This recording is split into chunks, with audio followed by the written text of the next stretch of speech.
এখানে রয়েছে একটা শাড়ি অর্ডার করে দিই, যেখানে ঘুরতে যাব ওখানে তো শাড়ি পরা যাবে না, তবুও আমাদের একটু দরকার রয়েছে মানে কিছু শ্যুটের জন্য, তো সেই জন্য আরোই নিয়ে যাওয়া।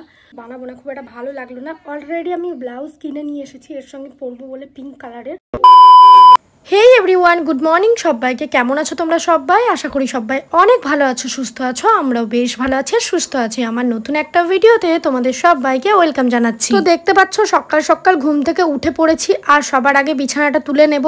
আর এই কাজ আমার মনে হয় জীবনেও পিছন ছাড়বে না, মরার আগে পর্যন্ত বিছানা তোলা। তবু তোমাদের দাদাভাই আসলে মাঝে মধ্যে 2-1 দিন আমি রেস্ট পাই, যেহেতু ও লেটে ওঠে তো ও তুলে দেয়। যাই হোক, চলো ঝটপট করে বিছানাটা তুলে নিই। অনেকগুলো দিন পর একটা ভিডিও শ্যুট করছি। সত্যি কথা বলতে এখন না আমার একদম ইচ্ছা হয় না ভিডিও শ্যুট করতে। তোমরা অনেকে আমাকে কমেন্টস করছো, দিদি তুমি কেন ঠিকঠাক আগের মতন ভিডিও দিচ্ছ না, আগের মতন শর্টস দিচ্ছ না। সত্যি বলতে আমার একদমই ভালো লাগে না। মাঝে মধ্যে তো মনে হয় আমি ইউটিউব ছেড়েও দিতে পারি। কি বলতো, অনেক কষ্ট করে জায়গাটা তৈরি করা, রীতিমতো খাটতে হয়। অনেকে মনে করে কি বলতো, ভিডিও শ্যুট জাস্ট নর্মাল ব্যাপার, এটা কোনো ব্যাপারই না। একটা ভিডিও শ্যুট করা, সেটাকে এডিট করা প্রপার ওয়েতে প্রচুর টাইম লাগে। তো তারপর যখন একটা মানুষ ঠিকঠাক সেটার দাম পায় না, তখন তো খারাপ লাগে। সত্যি বলতে এই কারণে আমি খুব একটা বেশি ভিডিও শ্যুট করি না। আর এছাড়াও আমার তো প্রচুর সময়ের অভাব এখন, যেহেতু সামনে এক্সাম প্লাস এই টুকটাকি প্রমোশনের কাজ, এছাড়াও ভিডিও শ্যুট করা, মাঝে মধ্যে তো সাজুগুজু করে ভিডিও শ্যুট করা, একা হাতে আর কত কিছু সামলানো যাবে, তাই না? এডিটটাও আমি করি, সমস্ত কিছুই আমি করি। তো সেই জন্য পেরে উঠি না আর ঠিকঠাকভাবে। তো তবুও চেষ্টা করি মাঝে মধ্যে তোমাদের সঙ্গে ভিডিও দেওয়ার। এই মাসের এই কটা দিন একটু অ্যাডজাস্ট করে নিও, এক্সামটা হয়ে গেলে আবার একটু নিশ্চিন্ত হয়ে যাব। তো যাই হোক, এইদিকে দেখো হচ্ছে সকাল সকাল উঠে পড়ে আগে হচ্ছে আমার লেবু আর গরম জলটা খেয়ে নেব, তারপরে আর বাদবাকি যা কাজ। এটাকে না আমি বেশ ভালোই মেনটেন করছি। মাঝখানে কটা দিন অফ হয়েছিল, যে কটা দিন ঘুরতে গেছিলাম, না ছাড়া কিন্তু আমি টানা প্রায় 1 মাস হতে চললো খাচ্ছি। বেশ ভালোই কিন্তু রেজাল্টও পাচ্ছি, নিজের স্কিনের জন্য এটা অনেক হেল্পফুল। তো যাই হোক, এইদিকে দেখো খেয়ে নিলাম ঢকঢক করে। কোনো দিন ভালো লাগে, কোনো দিন ভালো লাগে না। মাঝে মধ্যে খুব তিতো লাগে, মাঝে মধ্যে আবার খেতে ভীষণ ভালো লাগে। কি বলতো, টকটা না আমার ঠিকঠাক ব্যালেন্স হয় না, মানে বুঝতে পারি না, কোনো দিন তেতো হয়ে যায়, কোনো দিন হয় না। হয়তো লেবু চেপাটাতে কোনো ভুল হয় আমার। যাই হোক, আজকে ঠিকঠাক ছিল মোটামুটি। তো এইদিকে দেখো আমি বসে পড়েছি সবজি কাটতে, আর আজকে হবে মেনুতে ডাল, মানে নর্মাল মুসুর ডাল। আর এইদিকে দেখো উচ্ছে ভাজা, আমার খুব ভালো লাগে, মানে গরমের টাইমে বেশি ভালো লাগে। তিতোর মধ্যে একটা জিনিসই কেবল আমি খাই শান্তি করে, না ছাড়া কোনো তিতোই আমি খাই না। আর হবে বেগুন ভাজা, আর তার সাথে সমস্ত কিছু দিয়ে একটা সবজি মতন হবে, মানে চচ্চড়ি মতন। তো এটাই হচ্ছে আজকের মেনু। তো আমি বসে পড়েছিলাম হচ্ছে ভাজাভুজিগুলো কেটে দেওয়ার জন্য। ওই সাইডে মা রান্না বসিয়ে দিয়েছে, তো মাকে একটু টুকটুক করে হেল্প করে দিলাম। আর কি বলতো, এখন আমাকে বেশিরভাগ দিনই শ্যুট করতে হয় ফানি ভিডিওর জন্য।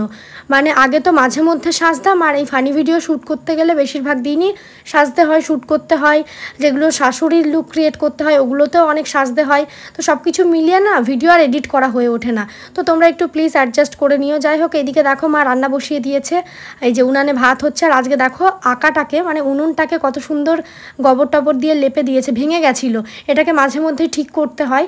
আর এই যে দেখো, আর এই সাইডে দেখো আর একটা সবজি কাটা রয়েছে, ওটাই হবে। তো যাই হোক, মা ওইদিকে রান্না বান্না করতে থাকে, আর আমি আমার কাজগুলোকে সেরে নিয়ে বসে থাকলে হবে না, সমস্ত কাজই করতে হবে।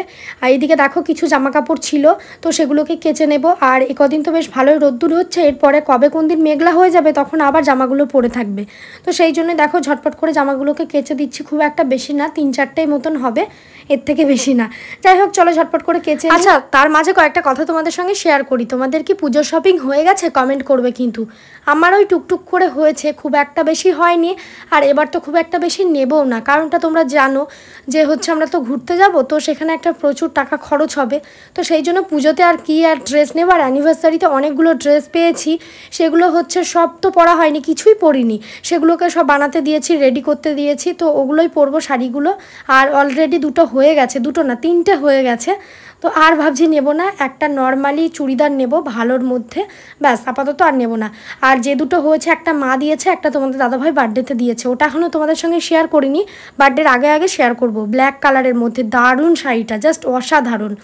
তো এগুলোই হয়েছে। আর আমি এখনও কেনাকাটি করি, মানে ওই বাদবাকি সবার জন্য কিছু টুকটাক কিনবো, তোমাদের দাদাভাইয়ের জন্য কিনে রাখবো, ও তো চলে আসবে, তবুও আমি যেটা দেবো সেটা কিনে রাখবো। তো এই আর কি। আর দেখি অষ্টমীর দিন পরার জন্য দুজনের ম্যাচিং যদি কিছু পাই সেটাই নেব। কি বলো তো, তোমাদের দাদাভাই না আসলে অত কিছু মনে হয় না কি নেব না নেব, ওই 1-2টো শাড়ি বা জামা হলেই হয়ে যায়। কিন্তু এবার যখন ও আসছে তাহলে কি আর হয় 1-2টোতে? সব কটা দিনই আমরা ঘুরতে বেরোবো, তাই প্রত্যেকটা দিনের ড্রেস চাই। প্লাস হচ্ছে প্রথম দুর্গাপুজো আমি ওর সঙ্গে কাটাবো, কোনোবার পারিনি, বিয়ের আগে বলো বা বিয়ের পরে বলো, এই প্রথম। তাও এত আশা নিয়ে আছি, জানি না শেষ পর্যন্ত কি হবে।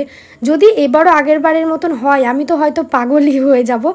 যাই হোক, তো জানি না, ঠাকুরকে খুব ডাকছি যেন এবার যেন ক্যান্সেল না হয়, কারণ আমরা দুর্গাপুজো একবারও কাটাতে পারিনি। যদি মা চাই অবশ্যই আমরা এবার ঘুরতে পারবো একসঙ্গে। খুব মন খারাপ হয়, অন্য কোনো পুজোয় কিছু হয় বা না হয়, কিন্তু দুর্গাপুজোটা বাঙালিদের শ্রেষ্ঠ উৎসব, তোমরা জানো। তো নিজের হাজব্যান্ড যদি না থাকে ঘোরাফেরাও হয় না ঠিকঠাক। আর তোমরা তো জানো আমি একা একা কোথাও চলি না, তো ও না আসলে আমি পুরো বাড়িতে বসে থাকি। সেই জন্য আরোই চাইছি যে ও আসুক, একটু ঘুরতে তো পারবো এদিক ওদিক, সেই জন্যই আরোই। তো যাই হোক, এদিকে দেখো তোমাদের সঙ্গে কথা বলতে বলতে অল্প কয়েকটাই জামা ভিজিয়েছিলাম, সেগুলোকে কেচে নিয়েছি। এই যে দেখো মেলে দেবো। আর আকাশটা দেখো কি সুন্দর লাগছে, মনে হচ্ছে যে শরতের আকাশ, সামনেই আসছে পুজো, আসছে এরকম একটা ব্যাপার। তো শপিং কবে কি করব কিছুই বুঝতে পারছি না, যেহেতু এক্সাম হবেই তো 18 না 19 তারিখ পর্যন্ত। তো হচ্ছে সেটার মাঝে যদি ছুটি পাই তার মাঝে বেরোবো একদিন, নয়তো ওইদিকে আবার হবে না, তোমাদের দাদাভাই চলে আসবে। তো সেই জন্যই সব কিছু মিলিয়ে না আমি একটা ধাঁধার মধ্যে আছি, মনে হচ্ছে কবে যে কি করব কিছুই ভেবে পাচ্ছি না। আর এবার অনেক খরচাও হয়ে গেল, মানে এই কিনছি সেই কিনছি, এত খরচা সচরাচর আমি করি না। তোমরা তো জানো তোমাদের দিদিভাই একদম ফালতু খরচা পছন্দ করে না, হিজিবিজি জিনিস কেনেও না, যেটুকুনি প্রয়োজন সেটুকুনি ছাড়া আমি কোনো খরচ। তোমাদের দাদাভাইকে আমি বলছি জানো তো আমার এই মাসে প্রচুর খরচ হয়ে গেছে, এত এত। তখন ও বলছে কি ব্যাপার, আমি তো জানতাম আমার বউ কোনো ফালতু খরচ করে না, ভালো একটা মেয়ে পেয়েছি, তাহলে তোমারও কি ওই অভ্যেসটা হয়ে গেল নাকি? তখন আমি বলছি না না, কেন কিভাবে যে হচ্ছে আমি সেটাই জানি না, কি করে এতগুলো টাকা খরচ হয়ে যাচ্ছে। তখন ও বলছে দেখো যেগুলো প্রয়োজন সেগুলো তো লাগবেই, এটাও ঠিক। আর আমি কোনোদিন অপ্রয়োজনীয় জিনিস কিনে টাকা নষ্ট করি না, কারণ ছোটো থেকে তো টাকার মর্মটা জানি, সেই জন্যই বলছি। তো যাই হোক, এইদিকে দেখো এই দুটো জিনিসও কিনেছি। এটা হচ্ছে একটা টিফিন বক্স টাইপের, এর ভিতরে বিস্কুট টিস্কুট রাখা যাবে। আর ওই যে ছোট্ট কৌটোটা দেখছো ওটার মধ্যে ভাবছি চা পাতা রাখবো, সেই জন্যই নিয়েছি। আর কি বলো তো, এই মাসে না প্রচুর সাংসারিক জিনিস কেনা হয়ে গেছে অনেক, সেই জন্যই আরোই খরচাটা হয়ে গেল। তোমরাই বলো কত কিছু কেনা হলো এই মাসে, তো সেই জন্য পুরো হাত মনে হচ্ছে পুজোর আগেই খালি হয়ে গেল। যাই হোক, এগুলো হচ্ছে প্রয়োজন। তোমাদের দাদাভাইও কেনাকাটি করার জন্য টাকা পাঠিয়ে দিয়েছে। আগেরবার পুজোতে তো ও টাকা পাঠাতে পারেনি, কারণ ও ছিল নেটওয়ার্কের বাইরে, মানে টোটালি সমস্ত কিছু বন্ধ ছিল, যার জন্য আগেরবার পুজোয় কিছুই কেনাকাটি হয়নি। আমার নিজের টাকাতেই আমি কিনেছিলাম, তোমরা দেখেছিলে, ওই বাড়ি থেকেও কিছুই আসেনি, জাস্ট আমি আমার নিজের টাকাতে কিনেছিলাম। তো এইবার আমার বরমশাই অনেক আগেই আমাকে পুজোর কেনাকাটি করার জন্য টাকা পাঠিয়ে দিয়েছে, অনেকটা অ্যামাউন্ট। তো ওকে আমি বলেছি পুজোর কেনাকাটি আর করবো না, যে জায়গায় ঘুরতে যাব তার জন্য ড্রেস কিনবো।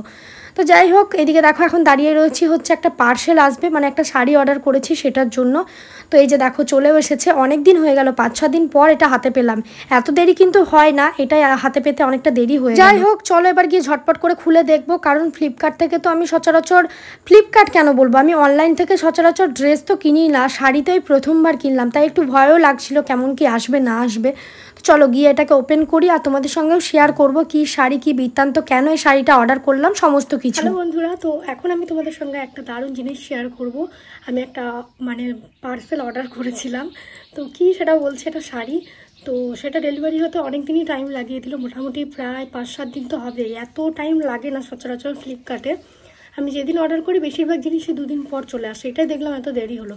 যাই হোক, তো ভাবলাম জিনিসটা তোমাদের সঙ্গে শেয়ার করে দিই। তো এই যে দেখতে পাচ্ছ এখানে রয়েছে একটা শাড়ি। তো ফ্লিপকার্টে আমি ড্রেস সচরাচর অর্ডার করিনি কোনো দিন, একমাত্র আমাদের প্রি ওয়েডিংয়ের জন্য কাপেল ড্রেসটা ছাড়া আর কিছু তো নিয়েছি বলে আমার মনে পড়ছে না ড্রেস। আর হ্যাঁ, একবার 2টো প্যান্ট নিয়েছিলাম দীঘা যাওয়ার আগে, এছাড়া আর কিছু না। তো একটা শাড়ি অর্ডার করেছি, আমি জানি এই শাড়িটা মানে আমি যে শাড়ি পরি সেই শাড়ি না। তো একটা সিল্কের মধ্যে আমি শাড়ি চাইছিলাম ভিডিও শ্যুটের জন্য, আমরা যেখানে ঘুরতে যাব সেখানে নিয়ে যাব। তো সেই জন্য ভালো অর্ডার করে দেখি চলো কেমন কি আসে না আসে। আর এই শাড়িটা অলরেডি অনেকে পরেছে, অনেকে প্রচুর কেনা দেখলাম, তারপরে রিভিউ দেখলাম। তো সেই জন্য হচ্ছে ভাবলাম আমি একটা অর্ডার করে দিই, যেখানে ঘুরতে যাব ওখানে তো শাড়ি পরা যাবে না, তবুও আমাদের একটু দরকার রয়েছে মানে কিছু শ্যুটের জন্য, তো সেই জন্য আরোই নিয়ে যাওয়া। একটা শাড়ি আমি ক্যারি করব, যদি টাইম পাই তো কিছু ভিডিও ক্লিপস নেওয়ার জন্য শাড়ির সঙ্গে, তার জন্য একটা সিল্কের মধ্যে নিয়েছি, বেশ ভালো জমবে জায়গাটা অনুযায়ী। তো তার জন্যই অর্ডার করেছিলাম। এই যে দেখো চলে এসেছে। আর এই শাড়ি তোমরা দেখেছো অলরেডি, অনেকে কিনেছে। এই যে তো হচ্ছে এটার প্রাইসটাও খুব একটা বেশি না, এটা দাম নিয়েছে হচ্ছে 508 টাকা, আরও কম দামে ছিল 400 কতর ছিল। তো আমি একটু দাম দিয়ে অর্ডার করেছি যাতে জিনিসটা ভালো আসে। তো যাই হোক, দেখলাম মোটামুটি সিল্কের জিনিস তো পরা হয় না, তাই কেমন একটা অদ্ভুত টাইপের লাগছে। তো তো এই যে দেখো শাড়িটা, এই যে পিঙ্ক স্কাই এই কালারের, দেখেছো তোমরা এর আগেও। তো এটাই অর্ডার করলাম। অ্যাকচুয়ালি মেন উদ্দেশ্য হচ্ছে এটা অর্ডার করার, যে যেখানে ঘুরতে যাব সেখানে ভিডিও শ্যুটের জন্য নিয়ে যাব, তার জন্যই অর্ডার করেছি। এই যে দেখো, আর এই যে দেখো এর সাথে ব্লাউজের পিসও দিয়েছে। তো হচ্ছে এটা তো আমি বানাবো না, খুব একটা ভালো লাগলো না। অলরেডি আমি ব্লাউজ কিনে নিয়ে এসেছি এর সঙ্গে পরবো বলে, পিঙ্ক কালারের। তো সেটা দিয়েই পরবো ভাবছি। আমি ভেবেছিলাম হয়তো দেবে না, তারপর দেখছি না দিয়েছে। কিন্তু এটা আমি নাও বানাতে পারি, কারণ খুব একটাও লাগছে না আমার। তো যাই হোক, একদম সিম্পল, ওই জন্য বানাবো না। আর এই যে দেখো এইরকম মুখগুলোতে এরকম করে দেওয়া রয়েছে এইভাবে। তো কেমন লাগলো জানিও। অলরেডি আমার মনে হয় তোমরা এর আগে দেখেছো এই শাড়িগুলো।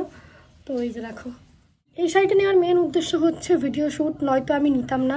তোমরা তো জানোই আমি সিল্কের শাড়ি পরিও না, আর পরে সামলাতেও পারি না, তবুও নিয়েছি। জানি না কি হবে, কারণ সিল্কের শাড়ি পরে সামলানোটা খুব মুশকিল, আমি পরে দেখেছি, যার জন্য আমি সিল্কের শাড়ি চট করে ক্যারি করি না। তবু একটা নিলাম, এটা কম জায়গার মধ্যে চলেও যাবে, প্লাস হচ্ছে ভিডিও শ্যুটের জন্য আমাদের লোকেশন অনুযায়ী এই জিনিসটা ঠিক আছে। সিল্কের মধ্যে শাড়ি পরা যাবে কিনা, সুযোগ হবে কিনা জানি না, তবু সাথে করে নিয়ে যাবো আর কি। তো এটা হচ্ছে এবার পিকো আর পাড়টা লাগিয়ে নেব। তো সিল্কের শাড়ি তো উঠে উঠে যাবে পাড় না লাগালে। তো যাই হোক, সব কিছু রেডি করে রেখে দেবো। আর কটা দিনই মাত্র বাকি আমাদের, মোটামুটি ঘুরতে যাওয়ার খুব একটা বেশি দিন বাকি নেই আর। তো যাই হোক, কেমন লাগলো জানাবে। আমার নর্মাল, খুব যে হাইফাই এমনটাও বলবো না, দাম অনুপাতে চলো ঠিকই আছে। আবার দাম একটা সে শাড়ি নিতে গেলে এখন 600-700 রকমের হয় না। একটা যদি নেওয়া হয়, কি বলে ওটাকে, হ্যান্ডলুমের শাড়ি ভালো মোটামুটি 600-700 নিচে হয় না। সেই জায়গায় একটা সিল্কের শাড়ি আর কি হতে পারে। তো যাই হোক, ঠিকঠাক আছে আমার, চলে যাবে কাজ। আমার মেন হচ্ছে ভিডিও শ্যুট করা, তারপরেও রেখে দেবো, পরা লাগবে না, কারণ সিল্কের শাড়ি সবাই চট করে পরতে পারে না। তো যাই হোক, চলো কেমন লাগলো তোমাদের জানাবে। আমার মেনলি হচ্ছে এই জিনিসটা খুব ভালো লেগেছে। এই যে দেখো এইগুলো, এই যে জানি না কেমন কি লাগবে না লাগবে, এই যে এইভাবে। তো প্রচণ্ড এক্সাইটেড আছি, যদি শ্যুট করতে পারি তাহলে তো খুবই ভালো, আর যদি না হয় তাহলে গেল। যাই হোক, চলো আর ভিডিওটা এই পর্যন্ত রাখছি, খুব একটা বেশি বড় করব না। ভিডিওটা ভালো লাগলে লাইক করে দিও, কমেন্ট করো, আর আমার চ্যানেলটিকে সাবস্ক্রাইব করো। চলো, টাটা।